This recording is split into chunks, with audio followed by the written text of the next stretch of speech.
Hello साथियों, कैसे हो? स्वस्थ हो, मस्त हो? इसी आशा और विश्वास के साथ एक और सेशन में सभी साथियों का हार्दिक स्वागत और अभिनंदन।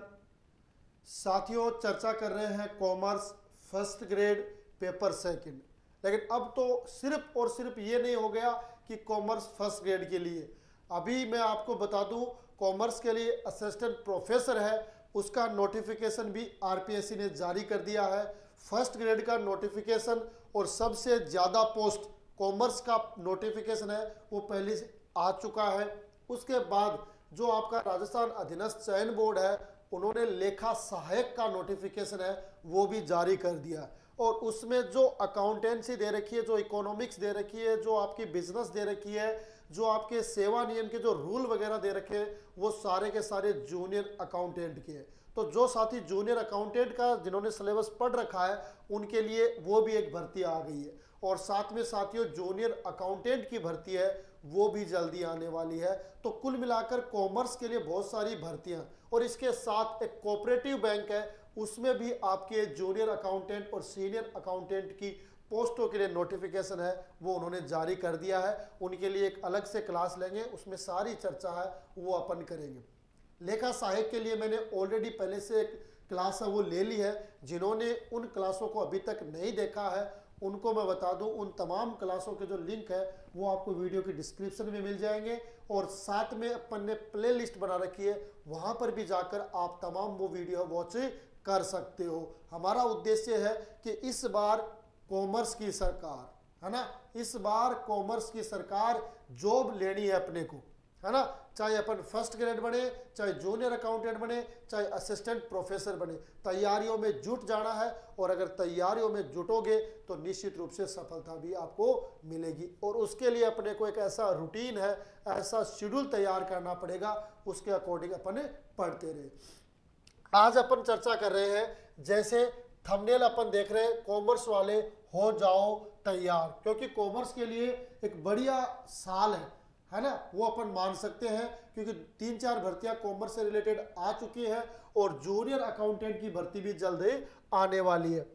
अभी तक अपन ने जो आपकी अकाउंटेंसी है उसमें आपके पुस्तपालन है, अवधारणाएं है, परंपराएं है, मान्यताएं है, उसकी लेजर है, पोस्टिंग है, आपकी तलपट है, अशुद्धियों का सुधार है, यहाँ तक अपन ने चर्चा कर ली है। और ये सारे ही टॉपिक है वो आपके एग्जाम की दृष्टि से बहुत ही महत्वपूर्ण, और ऐसा मैटर आपको कहीं मिलेगा भी नहीं। तो अपन सारी की सारी बात है वो डिटेल में करते हुए चल रहे हैं। अभी अपन एक और नया पॉइंट्स है या एक नया टॉपिक है वो अपन स्टार्ट करेंगे, है ना। क्योंकि लगभग 7-8 क्लास में अपन ने तलपट और अशुद्धियों का सुधार, उससे रिलेटेड जहां जहां क्वेश्चन बन रहे थे वो तमाम टॉपिक अपन ने चर्चा कर ली थी। आज के इस सेशन में अपन स्टार्ट करेंगे अपने अंतिम खाते, है ना, यानी फाइनल अकाउंट। और फाइनल अकाउंट के लगभग परीक्षा में प्रश्न आते हैं, है ना। हर बार परीक्षा में प्रश्न आते हैं फाइनल अकाउंट्स के, क्योंकि फाइनल अकाउंट में एक बड़ा टॉपिक है। क्योंकि पहले तो फाइनल अकाउंट हो जाता है और फिर उसके बाद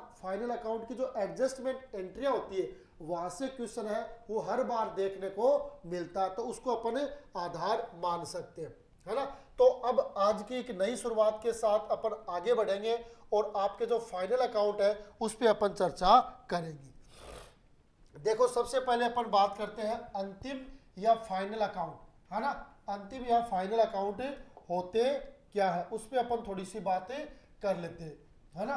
कि लेखांकन अवधि से संबंधित व्यवहारों को लेखा पुस्तकों में दर्ज, है ना, दर्ज कर तलपट की सहायता से लाभ हानि की जानकारी हेतु व्यापार एवं लाभ हानि खाता और आर्थिक स्थिति की जानकारी हेतु चिट्ठा तैयार किया जाता है। तो ये अपने को ध्यान रखना है कि लाभ हानि की जानकारी के लिए आपका व्यापार खाता और लाभ हानि खाता तैयार किया जाता है ना।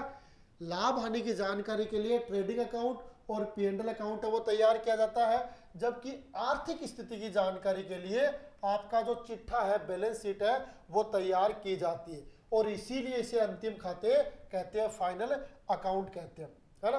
व्यापारिक संस्थाएं जो माल का क्रय विक्रय करती है वो अंतिम खाते तैयार करती है ना। चाहे व्यापारिक संस्थाएं, क्योंकि संस्थाएं दो होती है, एक तो व्यापारिक संस्थाएं जो माल खरीदती है और उसको कमीशन पर या प्रॉफिट पर बेचती है, वो तो व्यापारिक संस्थाएं होती हैं। कुछ संस्थाएं ऐसी होती हैं जो माल का निर्माण करती हैं और निर्मित माल को फिर वो आगे थोक में या खुदरा मूल्य में बेचती है ना, क्योंकि तब जाके वो अंतिम खाते वो तैयार होते हैं। और अंतिम खातों की जो कड़ी है उसमें आप सब जानते हैं कि भाई सबसे पहले अपना क्या होता है, जर्नल होता है ना। जर्नल होने के बाद अपन क्या तैयार करते हैं, लेजर है वो तैयार करते हैं। लेजर के बाद अपना क्या चलता है, ट्रायल बैलेंस, है ना, ट्रायल और बैलेंस। और उसके बाद अपन आते हैं फाइनल अकाउंट। फाइनल अकाउंट ये एक प्रोसेस होती है कि भाई सबसे पहले अपन जर्नल तैयार करते हैं, उसके बाद जर्नल की सहायता से अपन लेजर तैयार करेंगे, लेजर की सहायता से ट्रायल बैलेंस तैयार करेंगे और ट्रायल बैलेंस की सहायता से फाइनल अकाउंट है वो अपन तैयार करते हैं। तो इस क्रम को अपने को ध्यान में रखना है ना। बहुत बार ऐसा क्रम है वो पूछा जा सकता है ना। अब इसमें एक शब्द आगे पीछे कर दे तो वो अपने को कंफ्यूज कर सकता है। तो इसलिए अपने को ध्यान रखना है कि सबसे पहले जर्नल होगी, फिर आपकी लेजर होगी, फिर आपकी ट्रायल बैलेंस होगी, फिर आपके फाइनल अकाउंट होंगे, है ना। किसी भी फर्म का लाभ हानि ज्ञात करना है तो हमें ट्रेडिंग अकाउंट और P&L अकाउंट तैयार करना पड़ेगा। जबकि उस फर्म की आर्थिक स्थिति की जानकारी चाहिए तो हमें चिट्ठा है वो तैयार करना होता है। ठीक है साथियों, यहाँ तक क्लियर हो गया है ना, यहाँ तक क्लियर हो गया है ना। इसलिए कहा था कि व्यापारिक संस्थाएं माल का जब क्रय विक्रय करती है उसके लिए वो अंतिम खाते वो तैयार करती है। ठीक है, आगे देखते हैं। आगे क्या है कि कच्चा माल क्रय कर निर्माण के पश्चात विक्रय करती है, वे उक्त के अतिरिक्त निर्माणी खाता है भी तैयार करती है। अभी मैंने बताया ना कि भाई संस्थाएं दो होती हैं, एक तो आपकी होती है व्यापारिक संस्था, है ना, एक तो होती है आपकी व्यापारिक संस्था। व्यापारिक संस्था है वो क्या बनाती है, ट्रेडिंग अकाउंट, है ना। इसका बैलेंस क्या आता है, ग्रॉस प्रॉफिट या ग्रॉस लॉस, है ना। दूसरा आता है आपकी बनाती है P&L अकाउंट। P&L अकाउंट इसका प्रॉफिट आता है नेट प्रॉफिट या नेट लॉस। और फिर आप बनाते हैं बैलेंस शीट। बैलेंस शीट में क्या होता है, असेट्स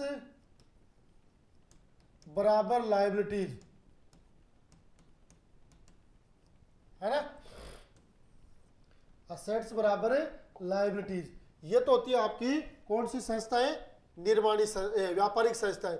ये क्या करती है, सिर्फ और सिर्फ माल खरीदती है और उस खरीदे गए माल को कमीशन पर आगे बेचती है ना। ऐसी संस्थाएं जो उस माल को पुनः विक्रय के लिए खरीदती है, बेचने के लिए खरीदती है, वो व्यापारिक संस्थाएं होती है ना।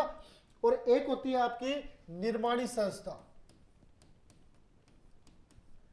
निर्माणी संस्था ये क्या करती है कि ये खुद कच्चे माल से माल है वो तैयार करती है ना।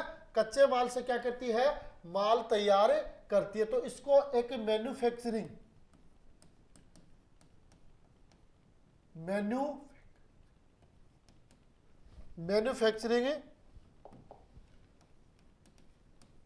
अकाउंट है वो तैयार करना पड़ता है। तो मैन्युफैक्चरिंग और ट्रेडिंग अकाउंट है वो साथ साथ में बनता है। तो उसमें भी ग्रॉस प्रॉफिट या ग्रॉस लॉस आता है ना। और फिर P&L है उसमें तो आप जानते हो नेट प्रॉफिट या नेट लॉस आता है। और बैलेंस शीट में तो आपको पता है असेट्स बराबर लायबिलिटीज, है ना, असेट्स बराबर लायबिलिटीज है वो इसमें होता है। ठीक है, तो निर्माणी संस्था और व्यापारिक संस्था ये अपने को ध्यान में रखना है। निर्माणी संस्था है वो वस्तु का निर्माण करती है, व्यापारिक संस्था है वो सीधा माल को बेचती है। बहुत बार परीक्षा में प्रश्न पूछा जाता है कि निम्न में से ये मद है वो कौन से खाते में आएगी, आपके निर्माणी खाते में आएगी या ट्रेडिंग अकाउंट में आएगी, P&L अकाउंट में आएगी या बैलेंस शीट में आएगी। ये चीज अपने को ध्यान में रखनी है। ठीक है, तो इसमें क्या हो गया कि कच्चे माल का क्रय कर निर्माण के पश्चात विक्रय करती है, वे उक्त अतिरिक्त खातों के अलावा आपका मैन्युफैक्चरिंग अकाउंट है वो भी तैयार करती है। अरे व्यापारिक संस्था है तो ट्रेडिंग अकाउंट, P&L और बैलेंस शीट तैयार कर लेगी, जबकि निर्माणी संस्था है उसे मैन्युफैक्चरिंग अकाउंट भी तैयार करना पड़ेगा, फिर ट्रेडिंग, फिर P&L, फिर बैलेंस शीट है वो तैयार करती है। और इसीलिए अंतिम खातों की संरचना दोहरा लेखा प्रणाली की अंतिम अवस्था सारांश है। दोहरा लेखा प्रणाली की जो अंतिम अवस्था है वो क्या है, सारांश है। ये अपने को ध्यान में रखना। यहाँ पर अपन इंपॉर्टेंट लगा सकते हैं, बहुत ही खास प्रश्न है कि आपकी दोहरा लेखा प्रणाली की अंतिम अवस्था है ना, अंतिम खाते हैं वो क्या है, दोहरा लेखा प्रणाली की अंतिम अवस्था है या सारांश अपन कह सकते हैं, है ना, इसको सारांश के रूप में मान सकते हैं, है ना। वैसे भी देखो पहले होता है ये क्रम में चलते हैं, है ना, रिकॉर्डिंग यानी अभिलेखन, क्योंकि सबसे पहले अपन क्या करते हैं, किसी भी चीज को रिकॉर्ड करते हैं, उनकी प्रविष्टि करते हैं। तो इसमें क्या क्या आता है आपका, जर्नल और सहायक बही,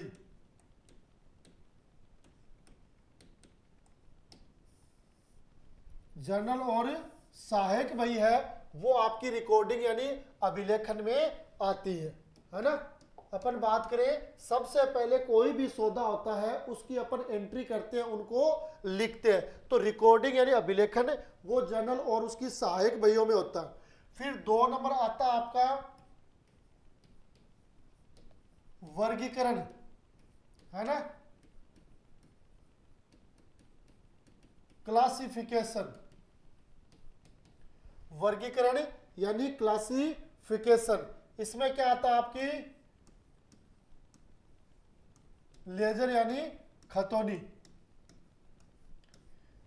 जब वर्गीकरण किया जाता है सबसे पहले अपन लिखते हैं, है ना, वो लिखने का काम अपना जर्नल और सहायक बहियों में होता है, फिर उनको अलग अलग करते हैं, कौन सा खाता किधर जाएगा, क्रय का क्या है, विक्रय का क्या है, परचेज का क्या है, आपका जो किराया वगैरह उसका क्या है ना, संपत्तियों का क्या है, राम मोहन सोन है, डेटर का क्या, सबका अलग अलग करते हैं, है ना।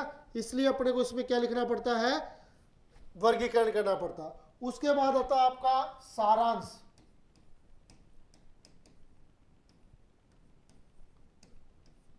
सारांश यानी समराइजेशन, SUMM,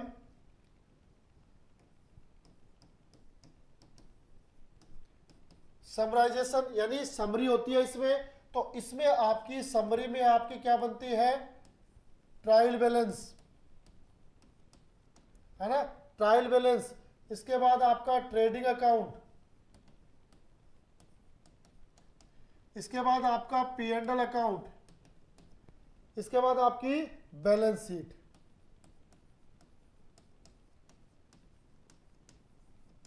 है ना। इसलिए क्या बनती है, बैलेंस शीट है वो बनती है। इसलिए इसमें मैंने क्या कहा है कि भाई अंतिम खाते हैं वो दोहरा लेखा प्रणाली की अंतिम अवस्था यानी सारांश है ना। इसलिए अपन सारांश जो समराइजेशन होता है उसमें trial balance, trading account, P&L account और बैलेंस शीट है वो सारांश में शामिल होती है। और उसके बाद आता है आपका निर्वचन एवं विश्लेषण,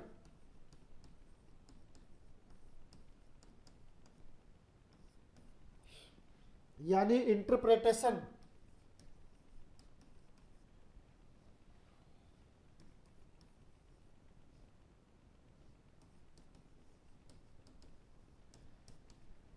निर्वचन और विश्लेषण, तो इसमें लास्ट में उनका एनालिसिस करेंगे, डाटा की उसकी जांच करेंगे, जिसमें आपका आता है cash flow statement,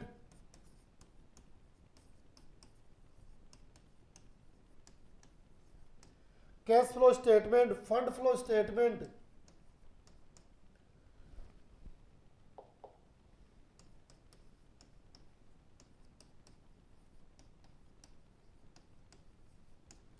fund flow statement, ratio analysis,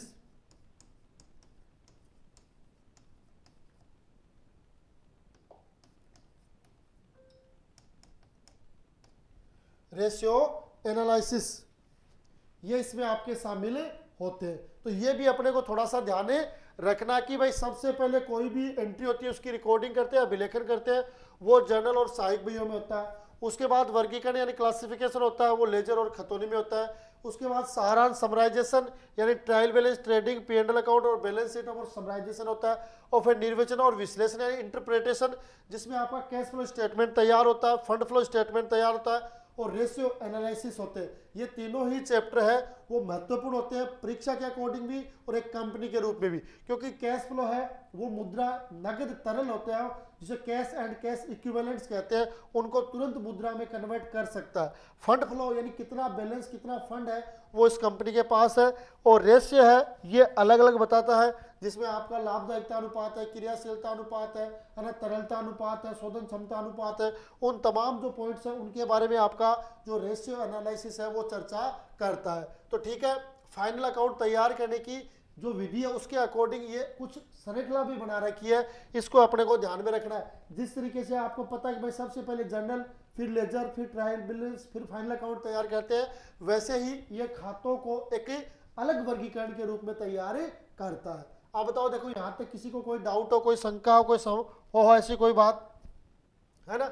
उसके बाद देखते हैं अपन जो आपके फाइनल अकाउंट होते हैं उनके क्या क्या ऑब्जेक्ट हो सकते हैं, क्या क्या उद्देश्य अपन मान सकते हैं। नंबर 1 क्या है कि भाई लाभ या हानि की जानकारी प्राप्त करना, तो सही है। लाभ और हानि की जानकारी के लिए अपन क्या तैयार करते हैं, P&L अकाउंट तैयार करते हैं जो व्यापार की सही लाभ और हानि की जानकारी देता है। अगर अपन ये नहीं तैयार करेंगे तो हम बता नहीं पाएंगे कि भाई इस कंपनी को कितना लाभ हो रहा है, कितना नुकसान हो रहा है। तो अगर अपन ने P&L बना लिया, ट्रेडिंग बना लिया, तो लाभ हानि की जानकारी बता सकते हैं जो व्यापार और लाभ हानि खाते से प्राप्त होती है, इसीलिए अपन P&L अकाउंट वो तैयार करते हैं। दूसरा आता है आर्थिक स्थिति की जानकारी, जो चिट्ठा या स्थिति विवरण से प्राप्त होता है। यानी लाभ की जानकारी है तो P&L, और आर्थिक स्थिति की जानकारी है तो आपकी बैलेंस शीट, जिसे अपन चिट्ठा भी कहते हैं, बैलेंस शीट नाम दे सकते हैं। तो आर्थिक स्थिति की जानकारी जिसे चिट्ठा या स्थिति विवरण के नाम से जानी जाती है उसे अपन बैलेंस शीट कहते हैं, चिट्ठा कहते हैं, जो संपत्ति और दायित्वों को वर्गीकरण के रूप में बताती है ना। जैसे असेट्स है ना, तो असेट्स बराबर लायबिलिटीज प्लस कैपिटल, है ना। अगर अपने को लायबिलिटी चाहिए तो असेट्स माइनस कैपिटल, अगर अपने को कैपिटल चाहिए तो असेट्स माइनस लायबिलिटीज। ये तीनों है वो आपकी बैलेंस शीट के मुख्य सूत्रधारक होते हैं, है ना। एक साइड अपने पास लायबिलिटीज होती है, एक साइड अपने असेट्स होती है ना। तो उन सब का वर्गीकरण उसमें लिखा जाता है और उसमें भी अलग अलग वर्गीकरण होता है। आपकी फिक्स असेट्स कौन सी है, करंट असेट्स कौन सी है, फिक्सेटिव असेट्स कौन सी है, करंट लायबिलिटीज कौन सी है ना, फिक्स नॉन करंट लायबिलिटीज कौन सी है। वो तमाम छोटे छोटे पॉइंट है वो आपको जानना जरूरी है, क्योंकि वो जानोगे तभी आप सही तरीके से उस सवाल को कर पाओगे। ठीक है साथियों, तो ये 2 उद्देश्य हो गए। आगे देखते हैं। इसके अलावा एक महत्वपूर्ण जानकारी दे रखी है कि व्यापार एवं लाभ हानि खाता केवल 1 वर्ष की ही जानकारी प्रदान करता है ना।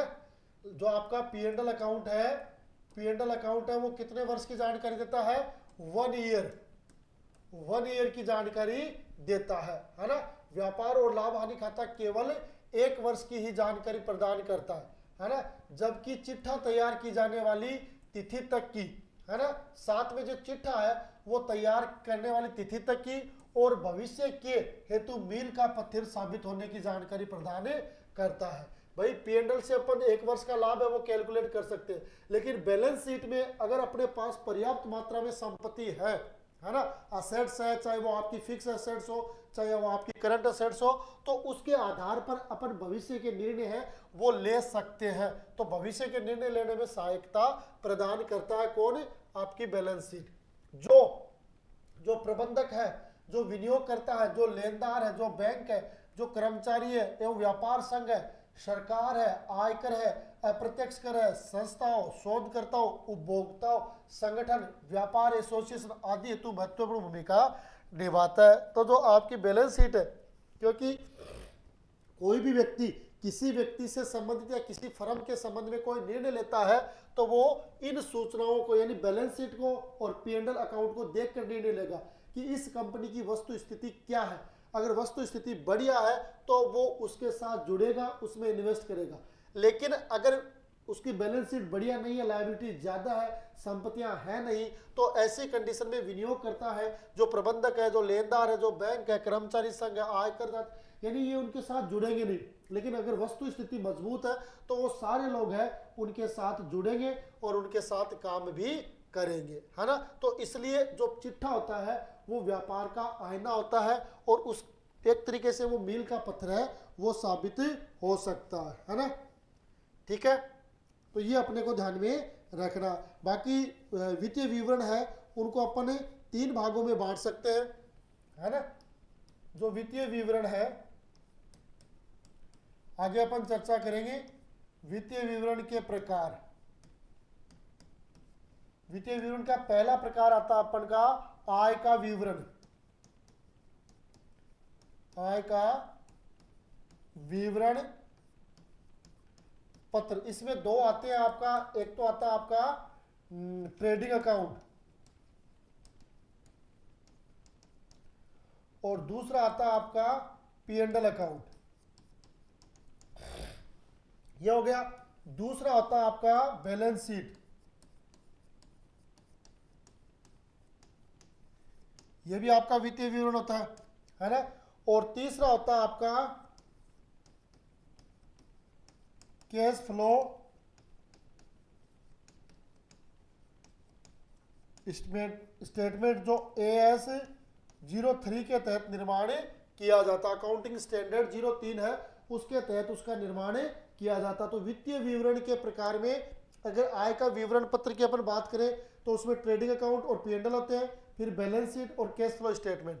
अगर वैसे बात करें तो 4 हो गए, लेकिन वैसे 3 ही होते हैं क्योंकि ट्रेडिंग और P&L अकाउंट है वो एक में ही शामिल होते हैं, उनको अलग अलग काउंट नहीं किया जाता है। ठीक है, तलपट की अपनी पहले बात हो गई। तलपट एक विवरण पत्र भी है और सूची भी है जो गणितीय शुद्धता की जांच के लिए बनाया जाता है। जिन्होंने तलपट से रिलेटेड क्लासों को ज्वाइन नहीं किया है उनसे मेरा रिक्वेस्ट है कि वो उन तमाम क्लासों को ज्वाइन कर ले, क्योंकि हर बार वहां से क्वेश्चन आते हैं और इस बार भी क्वेश्चन आएंगे, है ना। जिन्होंने हमारे व्हाट्सएप चैनल और टेलीग्राम चैनल को ज्वाइन नहीं किया है उनको मैं बता दूं, वीडियो वो जो तमाम टेलीग्राम और व्हाट्सएप के लिंक है वो वीडियो की डिस्क्रिप्शन में है, वहां से जाकर आप उन चैनल को ज्वाइन कर सकते हैं। ठीक है साथियों, ठीक है।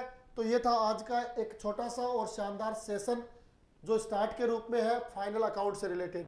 निश्चित रूप से आज का जो सेशन है वो आपको एक नए तरीके से जो फाइनल अकाउंट है उनको साथ जोड़ने का प्रयास करेगा और आपका जो सिलेबस है उसको एक और स्टेप आगे ले जाने का प्रयास करेगा। हमारा उद्देश्य ये है कि आपको फटाफट है वो अकाउंटेंसी का सिलेबस करवा दिया जाए, क्योंकि लगभग 45 के आसपास क्वेश्चन है वो आपको पेपर सेकंड फर्स्ट ग्रेड के पेपर में देखने को मिलेंगे। इसके अलावा देखो जूनियर अकाउंटेंट है ना, इसके अलावा आपकी जो लेखा सहायक है, इसके अलावा आपकी असिस्टेंट प्रोफेसर है, इसके अलावा आपकी UGC नेट के एग्जाम है, वहाँ तो क्वेश्चन आते हैं, लेकिन यहाँ पर भी क्वेश्चन है वो आ सकते हैं। तो इसलिए बी केयरफुल, आराम से आपको इस टॉपिक को पढ़ना है, समझना है। फिर भी अगर आपके मन में कोई डाउट हो तो आप कमेंट करें, है ना। और अगर वीडियो की क्वालिटी है वो सही नहीं आ रही तो भी आप बताएं ताकि हम उसमें और थोड़ा सा सुधार कर सकें।